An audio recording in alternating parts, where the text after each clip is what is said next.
Bueno, siendo las 12:05, vamos a comenzar esta tercera sesión del Seminario Permanente de Historia Conceptual desde Chile, seminario que iniciamos este año y que hemos tenido una buena y agradable convocatoria en esta modalidad online. El día de hoy tenemos con nosotros al historiador Elías José Palti. Elías es doctor en Historia por la Universidad de California. Es un historiador con una vasta trayectoria en el ámbito de la historia intelectual latinoamericana, autor de numerosos influyentes artículos y también numerosos libros, y precisamente los hemos invitado a esta sesión del seminario para conversar de uno de sus últimos libros, Misplaced Ideas, publicado recientemente, hace un par de meses. Un libro muy interesante, el cual nosotros aquí en el seminario hemos tenido la oportunidad de leerlo. Y bueno, en esta sesión queremos conversar sobre los temas y los problemas que Elías trabaja en el libro, ¿cierto? Y queremos establecer una conversación y discutir sobre estos asuntos. Como ha sido lo habitual en estas sesiones, van a ser unos 40-45 minutos de conversación con Elías y luego vamos a abrir una ventana de unos 10-15 minutos para que los asistentes puedan también, si es que tienen alguna consulta, alguna pregunta y quieren entablar diálogo con Elías. Así que aprovecho de saludar a todos y a todas, ¿cierto? Agradecer la asistencia al seminario y en particular agradecerte a ti, Elías, por aceptar nuestra invitación a conversar el día de hoy. No, gracias a ti por la invitación, un gusto estar ahora acá. Así que bueno, vamos a charlar un poco sobre este libro. Súper.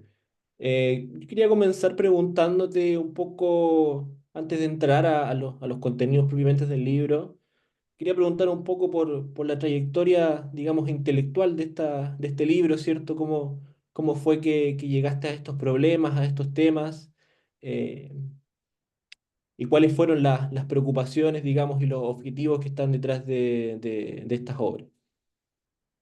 Sí, en realidad, digamos, el núcleo del libro, que es la primera parte, que es sobre el tema de filosofía latinoamericana, que era un tema hasta ahora que nunca había abordado y en realidad no solo yo, que en general desde la academia ha sido como menospreciado y nunca tenido demasiado en cuenta, ¿no? Eh, digamos, hay inmensidad de trabajos sobre las escuelas estas de filosofía latinoamericana o filosofía de la liberación, pero todo lo que se escribió eran los propios miembros de esta escuela, ¿no? Que expresan las propias perspectivas que ellos tienen de sí mismos, ¿no? Lo que no había hasta ahora, salvo alguna excepción, como el libro de Santiago Castro Gómez, La crítica de la razón latinoamericana, pero es una excepción casi absoluta. No se había tratado de tomar esta escuela como un objeto histórico, tratar de entenderlo como un fenómeno cultural que sí fue muy influyente, más allá del ámbito académico, de conjunto en el pensamiento latinoamericano en los años 70 y hasta los años 80 fue una corriente de pensamiento muy, muy importante, ¿no? Y que no, digamos, para aquellos que hacemos la historia intelectual latinoamericana no podíamos seguir ignorándolo, ¿no? Así que lo que me propuse es tratar de analizarlo desde una perspectiva más propiamente histórico-intelectual, donde entonces acá no importa tanto saber si es tan correcto o no lo que decían, sino básicamente de alguna forma reconstruir cuál era la lógica de funcionamiento de ese tipo de estructura de pensamiento, ¿no? Y bueno, esto también se asocia a lo que es en la segunda parte, eh, ciertas perspectivas ya más propiamente históricos del plano de la historiografía de ideas latinoamericano, ¿no? Sobre todo eh, en torno a dos eventos cruciales, como fueron las guerras de independencia o las revoluciones de independencia y la formación de los nuevos estados nacionales en el siglo XIX, ¿no? Ver cuáles son las distintas corrientes historiográficas en torno a esos hechos.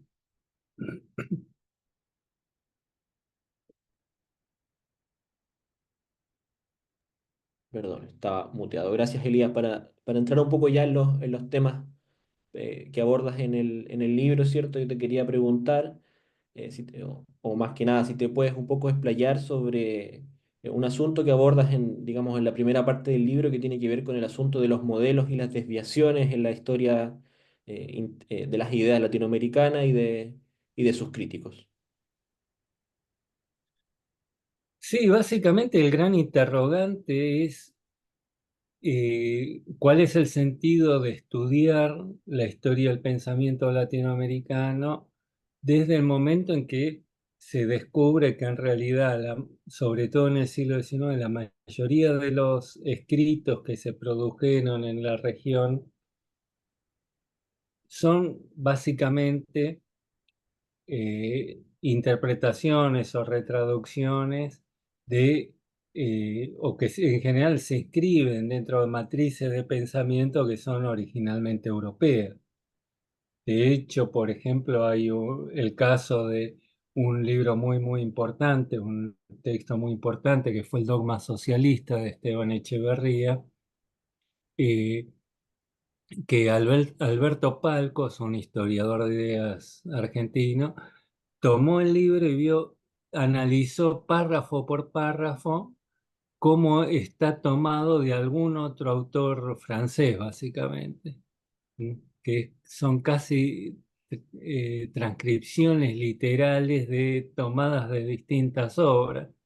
Entonces, digamos, la pregunta es, ¿y qué sentido tiene estudiar estos textos que no son nada más que copias y en general bastante más bien degradadas o,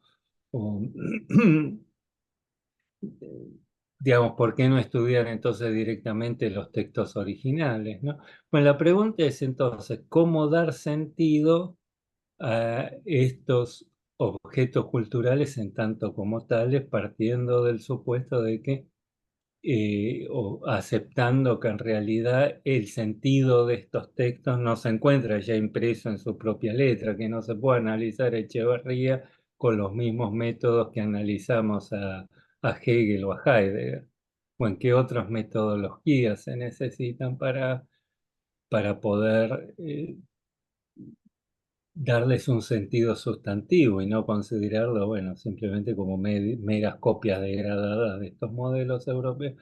Esta problemática va a surgir en realidad recién en torno a la segunda posguerra, diría. Es relativamente reciente, porque hasta ese momento se pensaba que el carácter deficiente del pensamiento latinoamericano comparado con el europeo tenía que ver simplemente con una cuestión de tiempo, digamos que estas naciones eran eh, más jóvenes, como se suele decir, y que por lo tanto no habían tenido todavía el tiempo suficiente para desarrollar un pensamiento propio, pero que con el tiempo este problema se iba a terminar resolviendo e iba a surgir en América Latina un pensamiento tan importante como el de cualquier otra región del mundo, ¿no? Ya a partir de la segunda posguerra aparece una problemática ya más fundamental, que este déficit cultural de la región no obedece solo a cuestiones circunstanciales, como es esta inmadurez relativa del pensamiento local, sino a condiciones más bien estructurales, que tiene que ver con la posición marginal en términos tanto económicos, políticos, como como culturales de lo que se empieza a llamar también en esos años el tercer mundo, ¿no? Que hay unas asimetrías en cuanto tanto de poder político, capacidad económica, pero también de capital simbólico, y que eso no se resolvería simplemente con el curso de los años, ¿no? Y es ahí que entonces que aparece esta pregunta y que coincide entonces con el surgimiento de estas corrientes que les decía que intentan dar cuenta entonces de qué metodologías más particulares se necesitan para estudiar el pensamiento local.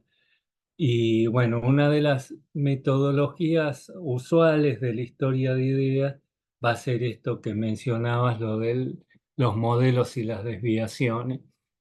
La idea es que, bueno, esto lo va a formular, no va a ser el único, pero sí el más influyente y que más tempranamente va a plantear esto, que va a ser el mexicano Leopoldo Sea. Vamos a proponer entonces, o va a entender que si bien los textos locales no van a ser más que copias, y en muchos casos copias degradadas de esos modelos europeos, sin embargo esos traslados contextuales van a hacer que eh, los autores locales, a la luz de las problemáticas locales, van a terminar desviándose de esos modelos, y que lo verdaderamente interesante entonces no está en cómo copiaron esos modelos importados, sino en esos puntos en que estos textos se diferencian de esos modelos, se desvían de esos modelos de origen y eventualmente incorporando elementos ideológicos que son contradictorios incluso con las matrices originales, ¿no? Y que el verdadero objeto de estudio para la historia del pensamiento local es tratar de enfocarse en esos fallos, ¿no? Que justamente en esos fallos, en esos desvíos, son los verdaderos significativos, verdaderamente significativos, porque nos hablan justamente de las peculiaridades del medio local que llevaron o dieron origen a esas desviaciones significativas. El problema que va a tener la historia de ideas es que se va a enfocar justamente, digamos, el punto entonces es cómo entender, cómo interpretar esto. El problema fundamental es que la historia de ideas no va a servir como metodología apropiada para esto, porque efectivamente todavía va a carecer de las herramientas conceptuales para lograr llevar a cabo ese mismo proyecto. Porque en el plano de las ideas, de los contenidos ideológicos, no es donde se pueden llegar a percibir estas torsiones producidas por los cambios contextuales, porque las ideas, por definición, los contenidos de los discursos son independientes de su contexto de enunciación. De hecho, esta corriente de ideas va a fracasar siempre sistemáticamente en encontrar alguna supuesta originalidad latinoamericana. No vamos a encontrar nunca ninguna idea que no se pueda encontrar en cualquier otra parte del mundo. Normalmente el esquema que se va a usar, el esquema clásico, sobre todo para el siglo XIX, es que el pensamiento liberal europeo, al confrontarse a sociedades que no estaban preparadas para este supuesto modelo original liberal propuesto por Locke, de que concibe a la sociedad como individuos autónomos, libres, autónomos e iguales, en sociedades que supuestamente permanecían, según se le entiende, aferradas a modelos, a esquemas sociales jerárquicos, con un fuerte tendencia patrimonialista, etcétera, se va a contaminar con motivos conservadores, y lo más propio del pensamiento local va a ser una mezcla inconsistente de liberalismo y conservadurismo. Y está claro que ni el liberalismo, ni el conservadurismo, ni la mezcla de liberalismo y conservadurismo es un invento latinoamericano, también en todas partes del mundo vamos a encontrar, y en Europa también. ese tipo de pensamiento, que no es por ahí donde puede darse sentido, donde se pueden encontrar las huellas en el plano ideológico de las torsiones producidas, los cambios producidos por estos traslados contextuales. Bueno, y es eso donde eh, las corrientes, las teorías historiográficas en el plano de la historia intelectual más reciente vienen en nuestra ayuda, ¿no?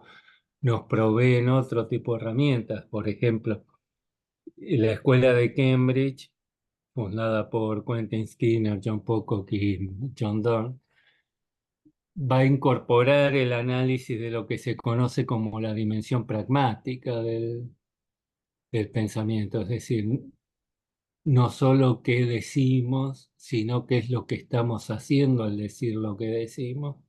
¿Mm?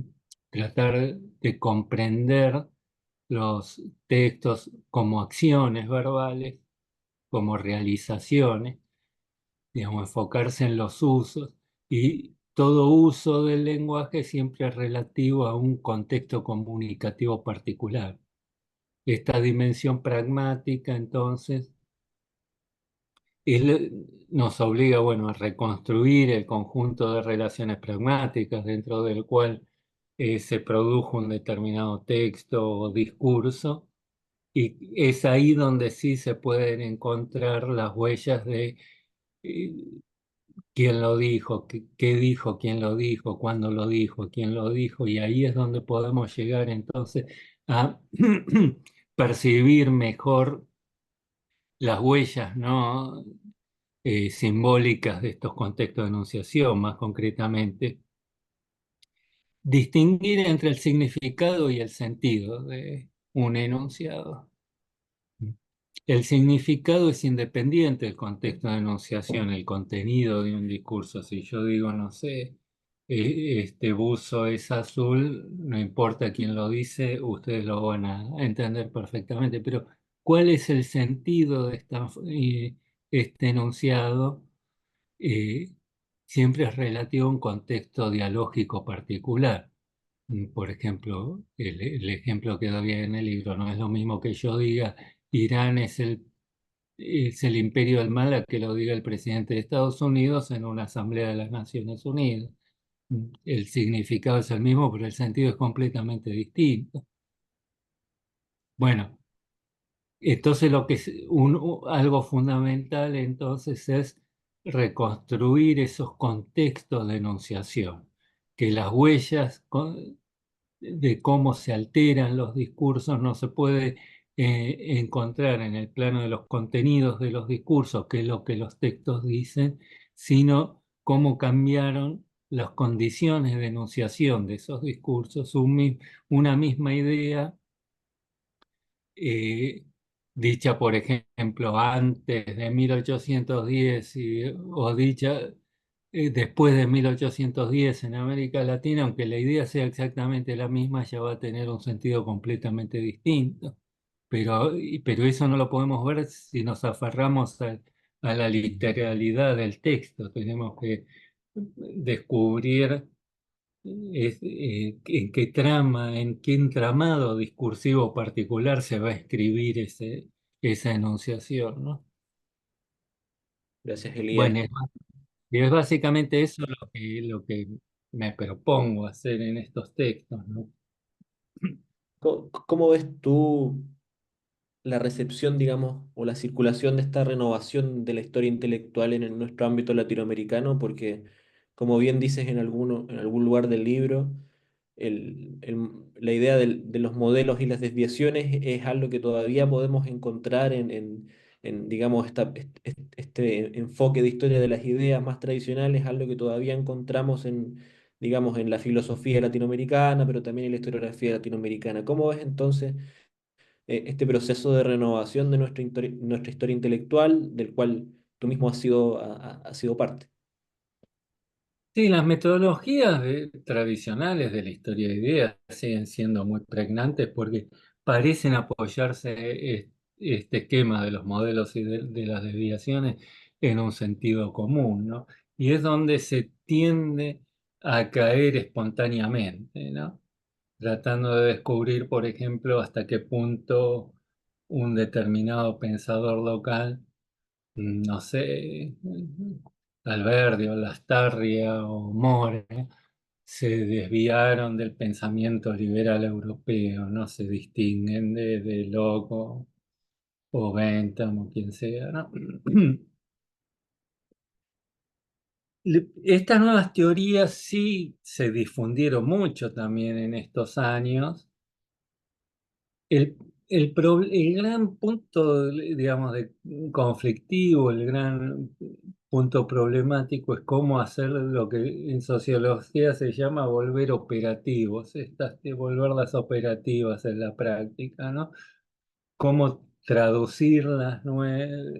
Es eso que en el plano teórico eh, está normalmente aceptado, difundido y aceptado, cómo luego traducirlo en un eh, programa de investigación, aplicarlo luego concretamente a la investigación histórica. Y ahí es donde suele plantearse los problemas más serios. Es muy común ver, por ejemplo, tesis donde en la introducción se apela a todos estos autores, no sé, a Skinner, Cosello, etcétera, Foucault, no sé, pero que después cuando uno ve lo que analizan son cosas que se podrían haber dicho perfectamente sin haber leído nunca ni a Cosello, ni a Foucault, ni a Skinner, ¿no?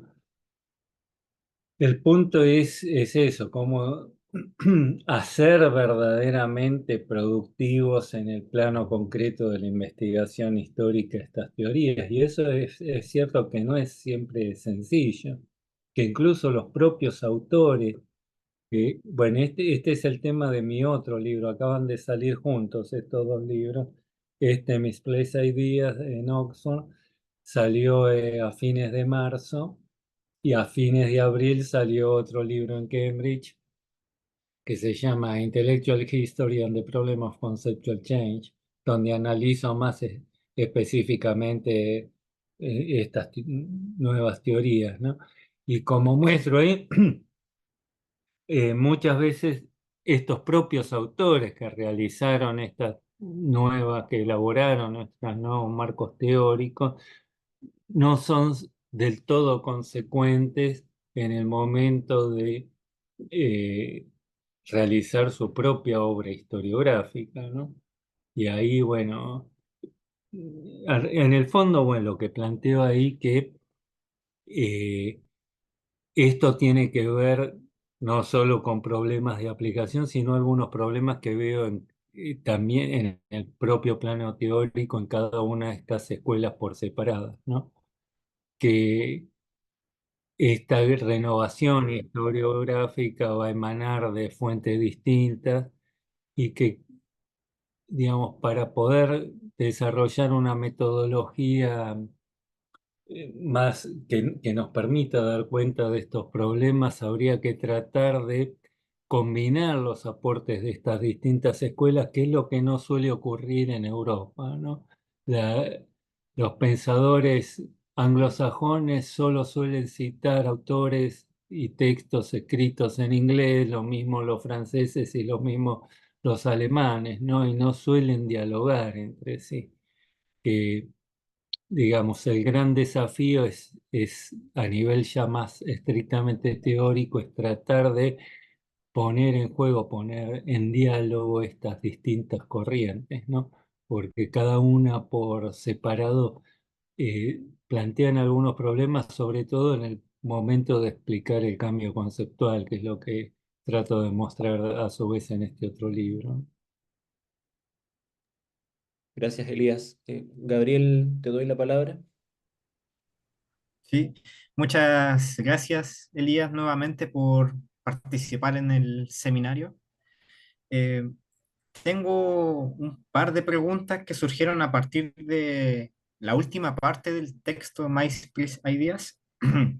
Una pregunta tiene que ver directamente con algunos temas que tú abordas en relación al revisionismo sobre los Sí, procesos de independencia. En específico, la obra de guerra tú sostienes que trae muchos aportes metodológicos, pero también acarreó algunos problemas, en específico sobre la dicotomía entre tradición y modernidad. Sí. En ese sentido, mi pregunta es, ¿cómo pensar el cambio y continuidad sin caer en esta dicotomía entre tradición y modernidad, que a veces, como tú afirmas, puede ser demasiado absoluta o al Sí, plantearla? sí, es muy rígida, ¿no? Sí. Muy dicotómica. Bueno, básicamente, digamos, ¿cuál es el gran aporte de Guerra, ¿no? Que inscribe las revoluciones de independencia latinoamericanas en un marco más amplio, ¿no? De hecho, no se puede entender los procesos de independencia latinoamericana desprendidos de un contexto internacional, que digamos, fue todo un sistema de relaciones internacionales el que entra en crisis. De hecho, todos los imperios surgidos a comienzos del siglo XVI o XVII, todos entraron en crisis en ese momento. Se disuelven el imperio, bueno, el hispano, el portugués, pero también el francés, el inglés. ¿Mm? Eh, lo que hace Guerra en realidad lo enmarca dentro de la crisis que se produce en España, que el verdadero núcleo del proceso abierto se dio en España con las abdicaciones de Bayona, cuando el reino, el imperio queda acéfalo por ¿no? por la abdicación de los dos monarcas, Carlos IV, o en Carlos IV a favor de Fernando VII, pero Fernando VII queda preso en Francia, ¿no? Y el reino queda acéfalo y es eso lo que da origen a la revolución de independencia. Y eso me parece que es un punto clave para entender las revoluciones de independencia en América Latina. Pero ahí también es donde empiezan los problemas en el planteo de guerra. ¿Por qué? Porque eh, él lo que suele decir retoma acá una larga tradición de pensamiento hispana.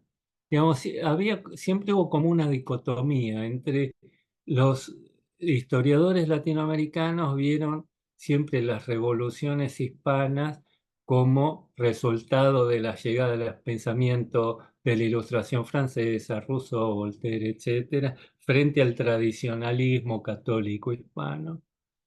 La interpretación de Guerra muestra hasta qué punto esa dicotomía es falsa, que en realidad el eje, el centro del proceso revolucionario, el epicentro se encontraba en la propia península y desde ahí se irradió a las colonias, sobre todo con el surgimiento de lo que se conoce en España como el primer liberalismo hispano. El problema de Guerra es que termina invirtiendo esta ecuación y termina señalando justamente el liberalismo y progresismo de las coordenadas conceptuales del proceso en España, el proceso político de España, frente a las sociedades latinoamericanas que van a seguir aferradas a imaginarios más tradicionales, ¿no? Eh, más aferrados a la tradición católica y medieval. ¿Cuál es el problema que plantea esto, no? Bueno, en primer lugar es que tiene una visión demasiado rígida del pasado colonial, tanto en España como en América Latina, como en la América hispana, ¿no? Fundamentalmente no alcanza a explicar por qué, por ejemplo, digamos, él va a poner el énfasis entonces lo que no es que América Latina estaba realmente preparada para la independencia, sino que fue una serie de acontecimientos contingentes, sobre todo las abdicaciones, la cefalía monárquica, lo que va a dar lugar a la quiebra del imperio. ¿Mm? Pero que no hubo un proceso endógeno de desarrollo social y cultural que explicara la crisis revolucionaria y que eso es lo que va a su vez explicar las divisiones y las guerras civiles que se produjeron posteriormente, ¿no? Por esta falta de preparación social e intelectual, ¿no? Bueno,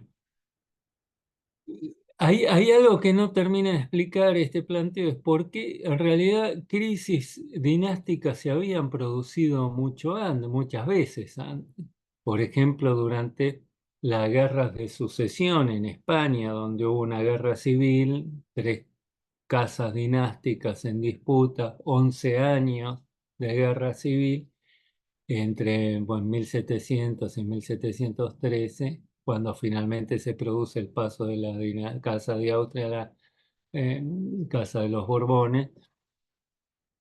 Pero en medio de esa guerra civil, aquí a nadie se le ocurrió independizarse, porque hechos similares que un siglo antes no tuvieron ninguna consecuencia, un siglo más tarde tiene las consecuencias que tuvo.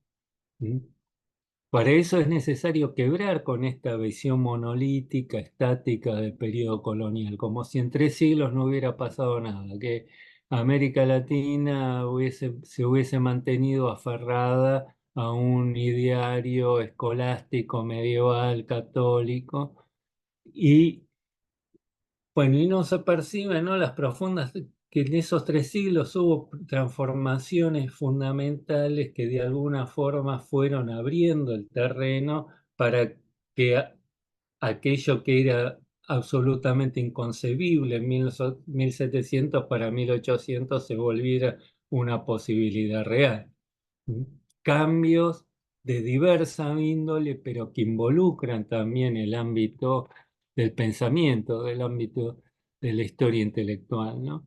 Cuando de lo que se trata para entender cómo se produjeron esos, se llegó a esos cambios, entender esa serie de transformaciones que le precedieron.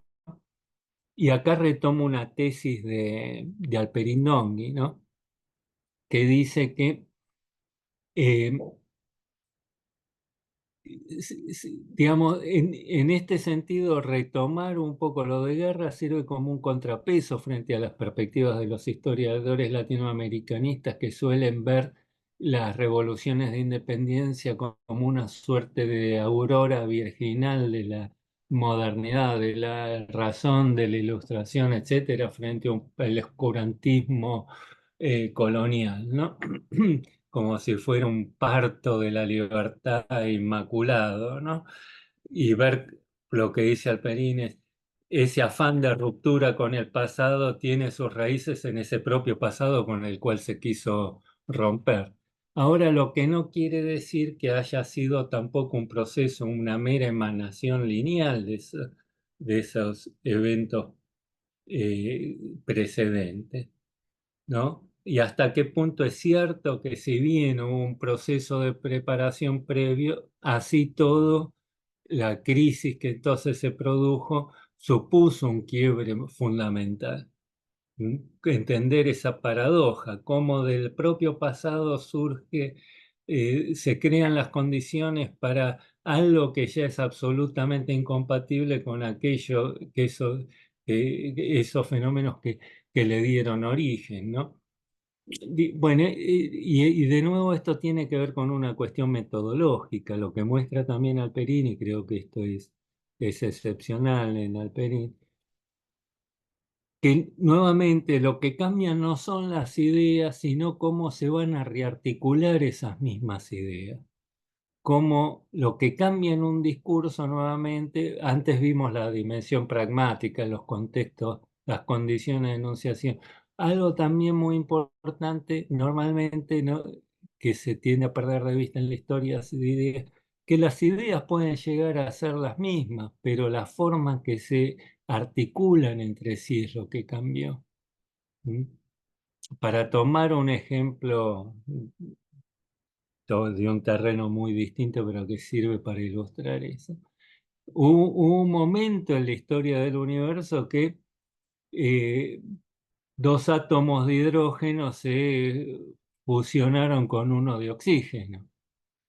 Y fue un evento crucial en toda la historia del universo. De hecho, fue gracias a eso que nosotros estamos acá ahora, ¿no? Ahora los átomos siguieron siendo lo mismo si nos enfocamos también a nivel de los contenidos de los discursos, las ideas que se o bueno, en este caso de los elementos que se funcionaron, ellos no cambiaron. Pero si nos enfocamos exclusivamente en eso, no vemos hasta qué punto el resultado de esa fusión fue un elemento completamente nuevo, que no se explica por nada más que por los elementos constituyentes. Bueno, con la historia de ideas pasa lo mismo. Bueno, hay una frase de Foucault que también creo que ilustra eso, dice, bueno, la afirmación, ¿no? Los sueños son expresiones de deseos, se puede encontrar en Platón o en Freud, pero ya el sentido es muy distinto, porque en esa misma afirmación se encastra en entramados discursivos ya muy distintos, se articula de forma distinta dentro de una serie de proposiciones, por lo que su sentido cambia completamente, aunque la frase sea exactamente la misma, ¿no? Bueno, un poco Guerra pierde de vista eso. Es cierto que los latinoamericanos en 1825, después de las guerras de independencia, no pensarían muy distinto a como pensaban en 1780, pero ya esas mismas ideas 30 o 40 años después ya van a tener un sentido muy distinto, porque cambiaron las condiciones de enunciación y eso se expresó a su vez en cómo esas ideas se van a rearticular ahora de forma distinta, ¿no? Muchas gracias, Elías. Le doy el paso a Nicolás, que también tiene una pregunta sobre tu texto. Sí, Nicolás. Sí, perfecto. Muchísimas gracias, Gabriel, y también a Elías por ser parte de este seminario permanente. Yo tengo una pregunta que va más bien en relación con el capítulo uno sobre Sí. la propuesta de Schwartz y las ideas fuera de lugar, ¿ya? Porque hasta cierto punto, ¿cómo la teoría de la dependencia conllevó a las ideas decoloniales y hasta qué punto el diálogo y los preceptos teóricos de estos enfoques se hacen insostenibles en lo que respecta, por ejemplo, a la recepción de elementos europeos, su posterior adaptación o incluso su reivindicación por parte de la sociedad americana? ¿Ya? Por ejemplo, menciono el caso del constitucionalismo. Como el constitucionalismo, por ejemplo, para alguien como Bartolomé Clavero, que señala que al menos en América Latina es un proceso igual colonial, en otros casos, como el proceso constituyente en Chile fue reivindicado, sobre todo por los pueblos indígenas que tuvieron la oportunidad de escribir por primera vez un texto constitucional. Eso. Mm. Bueno, sí, sí, voy a dividir un poco las preguntas. Y si no tomé notas, si me llevo a olvidar de una parte, hazme acordar.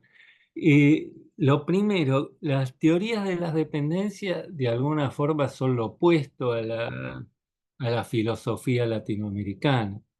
No son como las dos grandes vertientes de pensamiento latinoamericano en los años 70, básicamente. Lo que le cuestiona las teorías de la dependencia, digamos, las filosofías latinoamericanas buscan postularse a sí mismas como lo otro del pensamiento europeo, ¿m? Como una formación ideológica, intelectual, original, surgida en América Latina, que se opone de plano al racionalismo y al colonialismo, que sería la base del colonialismo europeo, ¿no? Para las teorías de la dependencia, este planteo de las filosofías latinoamericanas lleva a un planteo fuertemente esencialista, que cree que ver una esencia latinoamericana opuesta a otra esencia, que es el pensamiento europeo en general. ¿Mm? Para las teorías de la dependencia, América Latina y la cultura latinoamericana son parte integral del mundo occidental, que no se colocan por fuera. ¿Mm? En todo caso, son manifestaciones específicas dentro de un mundo que se encuentra globalizado, ¿no? Esto tanto Bueno, de alguna forma lo que se busca es, las teorías de la dependencia originalmente surgen en el plano de la economía y no de la historia intelectual, ¿no? En el plano de la economía, que es donde surge originalmente la teoría de la dependencia, justamente es una crítica a las teorías dualistas, que fueron las teorías desarrollistas de los años 50 del siglo pasado, que decían que había como dos grandes modos de producción incompatibles en América Latina, que el atraso latinoamericano, el subdesarrollo, tiene que ver con la persistencia de modos de producción precapitalistas y que lo que se trataba entonces era, y esto era lo que se proponen los desarrollistas, ampliar el modo de producción capitalista para comprender al conjunto de la economía y así América Latina va a reproducir el patrón de desarrollo de las naciones centrales. ¿Mm? Lo que le opone las teorías de la dependencia en esos años, ya en los 60, es que el subdesarrollo latinoamericano no es el producto de la falta de desarrollo capitalista, sino el producto de la propia expansión del capitalismo en las periferias del mundo capitalista, en sistema capitalista internacional, que mientras que funciona la misma lógica que la lógica de la optimización del beneficio, opera de forma distinta en el centro y en la periferia de ese sistema. Mientras que en el centro tiende a generar, a revolucionar la fuerza de producción, los sistemas sociales, en en la periferia de ese sistema tiende a reproducir patrones tradicionales, tanto económicos como sociales, etcétera. Entonces, lo que hay que entender, lo que llaman una perspectiva estructural, entender cómo funciona la cultura y la economía, pero también la cultura en un único sistema mundial, ¿no? Y comprender estas diferencias no como algo opuesto al sistema capitalista internacional, sino como esas asimetrías que se producen en el interior de ese sistema, ¿m? Y que son intrínsecas a ese sistema, ¿no? Bueno, es eso lo que se busca trasladar Roberto Schwartz al plano cultural, entender el pensamiento latinoamericano no como lo opuesto, sino como una manifestación específica dentro de un sistema cultural mundial, una dinámica compleja de circulación y apropiación de las ideas dentro de un sistema único a nivel mundial, y un sistema, un mundo cultural del cual somos parte y no nos colocamos por fuera, pero que es un sistema donde se producen profundas asimetrías y dislocaciones internas, ¿no? Esa sería la... yo sabía que me iba a olvidar. Y la otra pregunta era sobre... Las recepciones que tuvo la teoría de la dependencia en el área, por ejemplo, de los estudios decoloniales. La, bueno, las filosofías decoloniales tienen que ver con esta filosofía latinoamericanas. En general se van a enfocar a esta, bueno, que como decía, las teorías de la dependencia lo que van a cuestionar es ese fuerte esencialismo que tienen estas teorías latinoamericanistas, que van a ver, bueno, uno de los casos que toma que es Rodolfo Kusch, ¿no? Que fue uno de los fundadores de esta corriente ya muy tempranamente, en los años 50.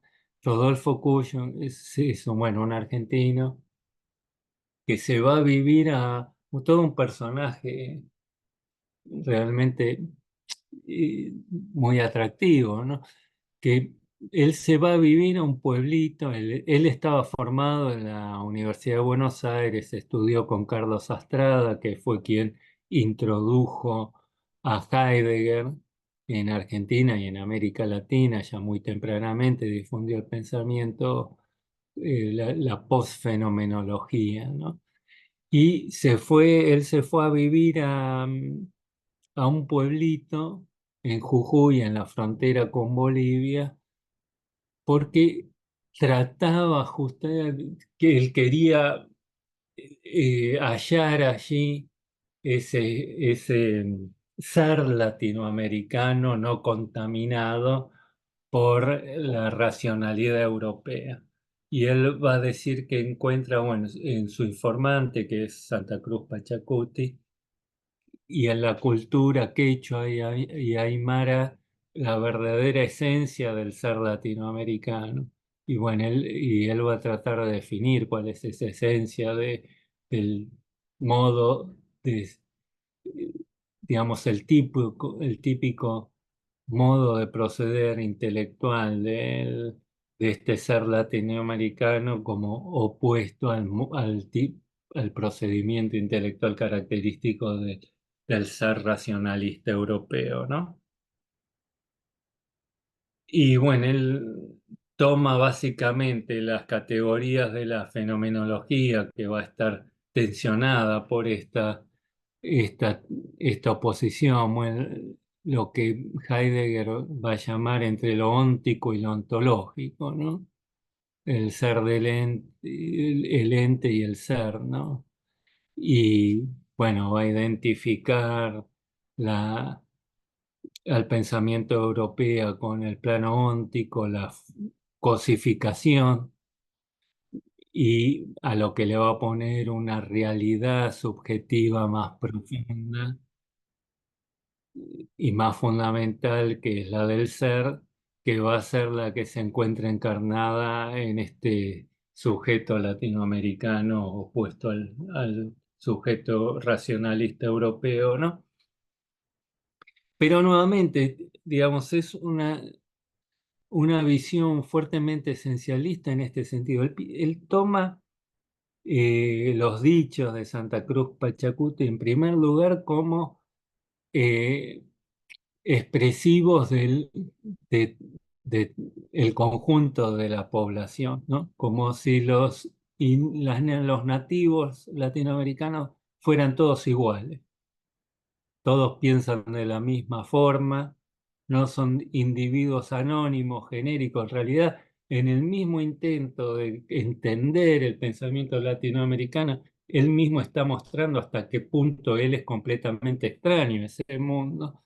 Eh, para él, no solo los miembros de su comunidad, sino que expresa desde los mapuches del sur de Chile hasta los tlaxcaltecas del Valle de México, para él son todos lo mismo. ¿Mm? Esa es una visión muy claramente europea. Para los nativos no existe el término indígena, no existe. Para ellos cada pueblo es un pueblo distinto a otro, ¿no? Bueno, y no solo piensa que son todos iguales, sino además que es gente que siempre, digamos, desde antes de la conquista hasta ahora no cambiaron, siempre pensaron exactamente igual, ¿no? Son estos pueblos sin historia, además, ¿no?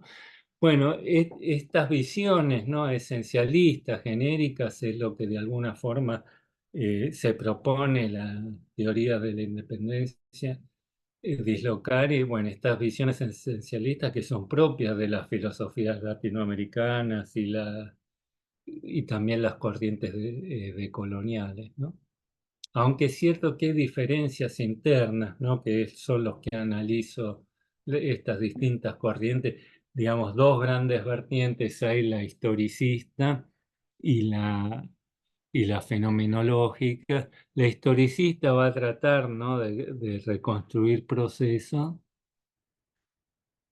y encontrar la matriz originaria de cómo fue surgiendo históricamente un pensamiento. Digamos, se va a enfocar más en el ser que en el pensamiento, no tanto en el ser como la fenomenología, sino en el pensamiento latinoamericano y cómo es que surge un pensamiento, una matriz de pensamiento latinoamericano original distinta de la europea.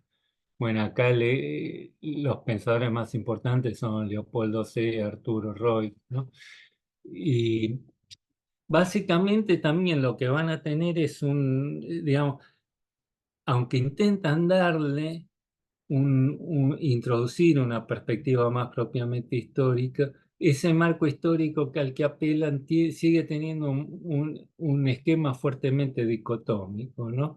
Básicamente van a ver toda la historia del pensamiento latinoamericano como una lucha eterna entre dos principios, el positivismo y el espiritualismo. El positivismo, el materialismo europeo frente al espiritualismo, el idealismo latinoamericano.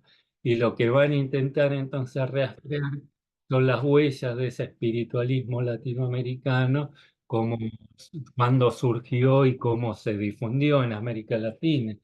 Y bueno, los hallazgos hay que decir que son a nivel propiamente historiográfico, partiendo de ese esquema, son muy pobres y muy dudosos, además muy arbitrarios, ¿no? Creen encontrar las huellas del pensamiento latinoamericano. Primero, bueno, en el caso de Roy cree que la matriz de pensamiento lo remite a Krause, que fue eh, un pensador alemán contemporáneo de Hegel, un místico, fundador del panenteísmo, que fue una figura absolutamente marginal, y llegó a América Latina a través de España, gracias a Sanz del Río, pero que también fue un fenómeno absolutamente marginal que él tiene que sobredimensionar. Y bueno, y lo más absurdo de Roy es que cree ver el núcleo de la filosofía latinoamericana ya perfectamente formulada en un escrito de Alberdi de 1840, que es el curso para eh, una propuesta de un curso de filosofía latinoamericana que se propuso dictar ahí en su exilio chileno, que en realidad nunca lo dio porque no tuvo alumnos, que es un texto absolutamente marginal, pero que además dice todo lo contrario a lo que Roy siempre quiere encontrar ahí, ¿no? Que le hace decir cosas que no tiene absoluto. Digamos, justamente Alberti es todo lo contrario a lo que eh, quiere encontrar ahí Roy, que siempre, bueno, no viene al caso analizar ahora el texto, pero él fue el tenía fama de afrancesado. Él lo que quería justamente era convertir a América Latina, el pensamiento latinoamericano, parte integral de la cultura francesa, y lo dicen todo el tiempo. Entonces, lo que suelen hacer son operaciones que hacen sobre el pensamiento, que violentan fuertemente estos pensamientos, le hacen decir cosas que jamás podrían haber dicho y toman alguna frase suelta que totalmente descontextualizada podría interpretarse como queriendo decir algo parecido a lo que ellos quieren decir, ¿no? Y- pero que la verdad no tiene ningún sustento textual, estas interpretaciones. Pero bueno, estos esquemas tan dicotómicos obligan necesariamente a realizar esa serie de operaciones para querer encontrar ahí modelos de pensamiento que en realidad nunca existieron como tales, ¿no? Le están imponiendo a los pensadores del pasado. En realidad, en el fondo, lo que terminan haciendo es lo que Skinner llama la mitología de la prolepsis, ¿no?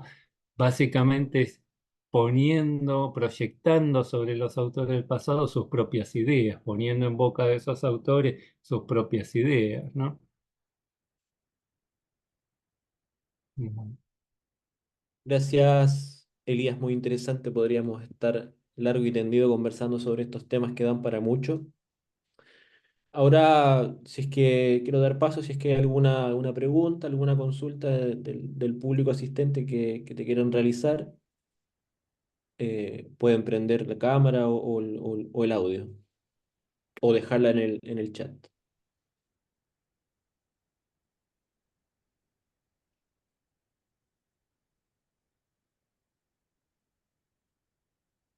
Bueno, si no hay, no hay ninguna pregunta, quiero aprovechar nomás el espacio para hacerte una pregunta, digamos, del orden de cómo ves tú, algo dijiste en la presentación, en esta conversación, de cómo ves tú, te quería preguntar cómo ves tú, digamos, esta renovación de la historia intelectual, digamos, de aquí en adelante. Algo mencionaste, ¿cierto?, de que en Europa trabaja muy, digamos, compartimentadamente, ¿cierto? Los ingleses con los ingleses, los franceses con los franceses y así.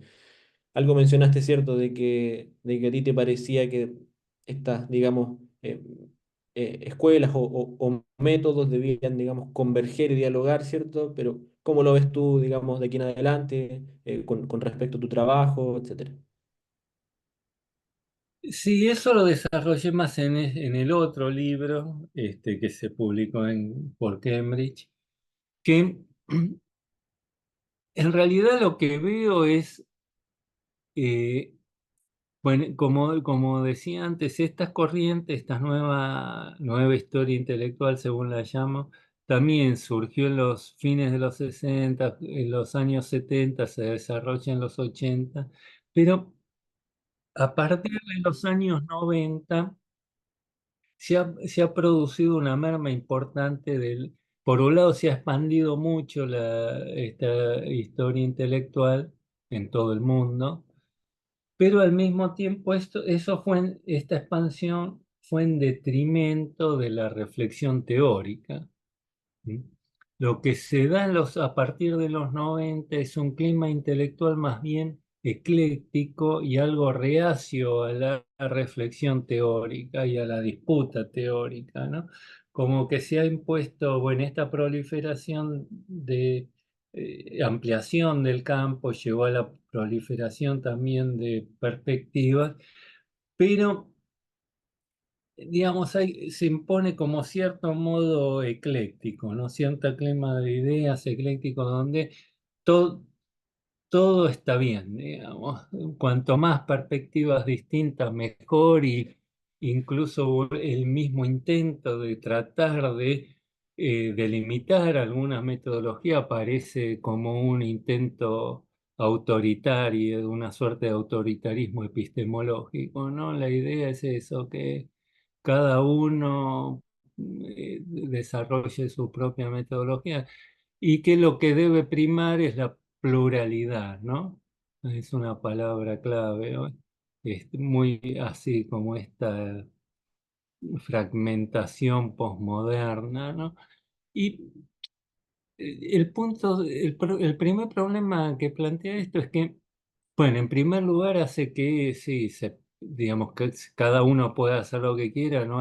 Se perdió esto que lo hizo en su momento un campo tan dinámico, que es este intento de discusión y de reflexión teórica, ¿no?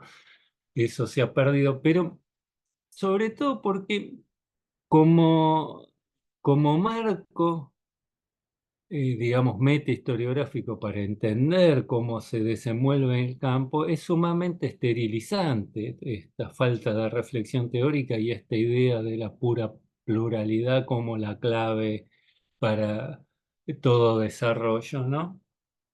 Porque, bueno, es cierto que hoy la historia intelectual es diversa, plural, etcétera. Pero también lo fue hace 50 años y seguramente también lo va a ser dentro de 50 años. Con decir eso no decimos nada todavía, porque de lo que se trata es de entender cómo esta diversidad actual diverge a su vez de la diversidad de hace 50 años y cómo va a diverger en un futuro, digamos.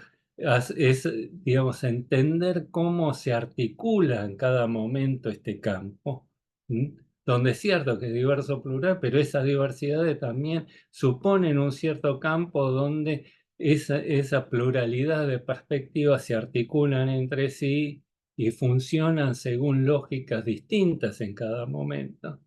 ¿Mm?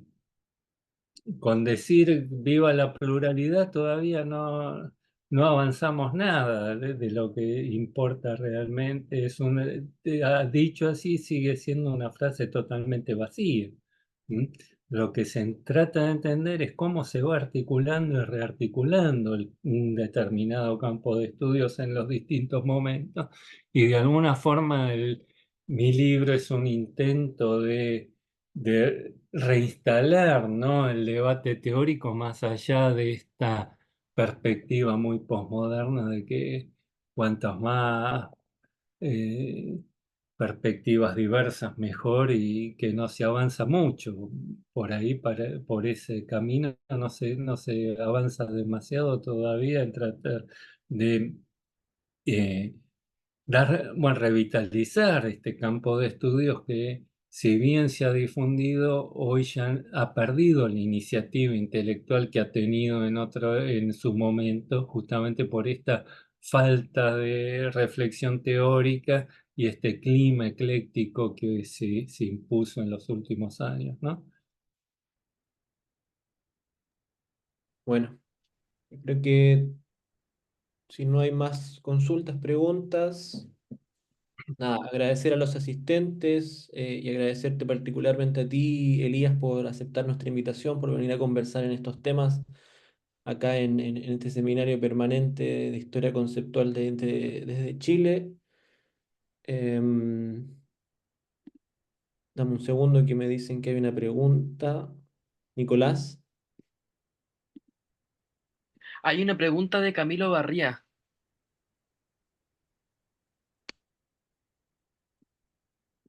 Toda la razón. No sé si tienes tiempo para responder una Sí, pregunta más, Elías. sí, no lo Sí, veo, sí. no. Camilo Barría dice, aprovechando la referencia, me gustaría escucharlo explicar la idea del mar como metáfora del lenguaje que está al final del epílogo del Intellectual History and the Problem of Conceptual Change. Es una pregunta, ¿no? Sí, el epílogo es un poco, sí, metafórico, no más un ejercicio literario que busca ciertas imágenes para entender esta relación entre una forma de pensamiento determinada y esto de las condiciones de enunciación. ¿No? Bueno, ahí como el mar ha sido fuente de inmensa cantidad de metáforas, ¿no? De hecho, bueno, es ahí el origen de la vida, ¿no? Donde nace la vida en la tierra. De alguna forma el mar es también una metáfora de lo que serían un poco, de cierta forma, los contextos intelectuales, ¿no?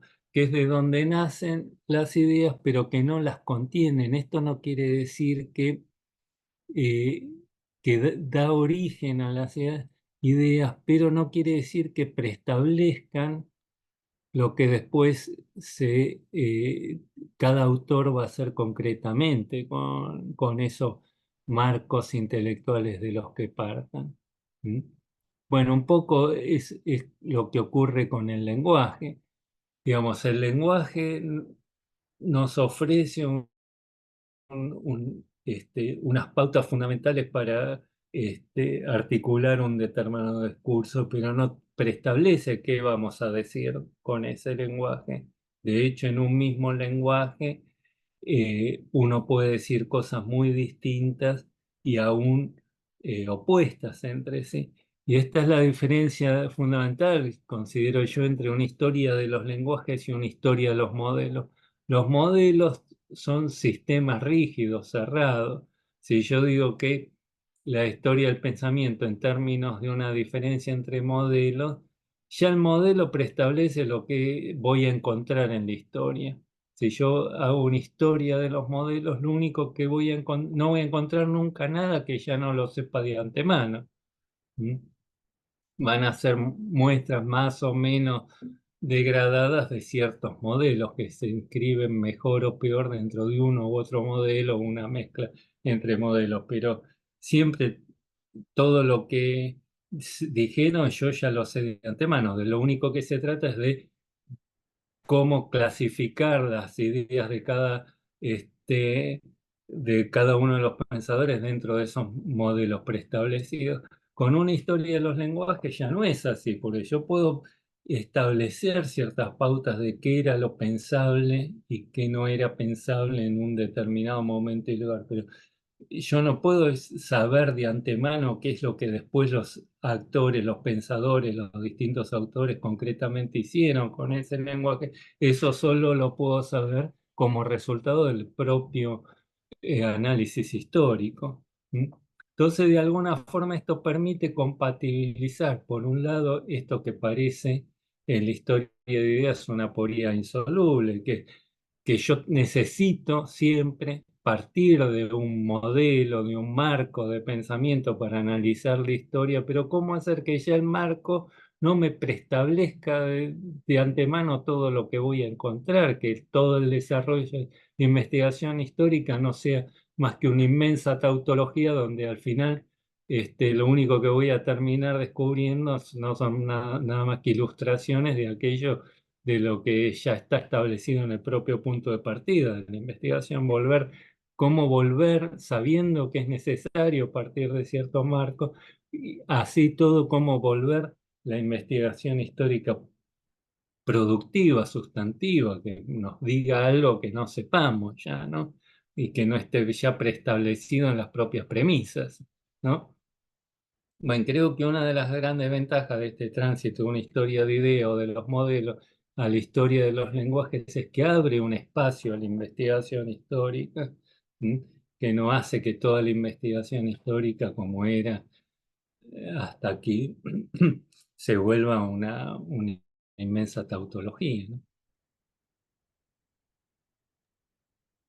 Bueno, muchas gracias, Elías. Ahora sí, agradecerte nuevamente por tu presencia en el seminario, por aceptar nuestra invitación a conversar sobre estos temas que nos convocan. Agradecer a los asistentes, agradecer a Gabriel y a Nicolás que estuvieron formando parte de la conversación. Y nada, desearte una buena tarde y ojalá próximamente tenerte de vuelta en el seminario para conversar sobre tu más reciente libro, el cual abordamos algunos temas de manera bien tangencial, ¿cierto? Pero muchas gracias, Elías. Nuevamente, gracias a ustedes por la invitación, un gusto y sí, desde ya cuando quieran seguimos hablando, ¿eh? Súper, muchas gracias, Elías. Saludos, Chao, hasta chao. luego.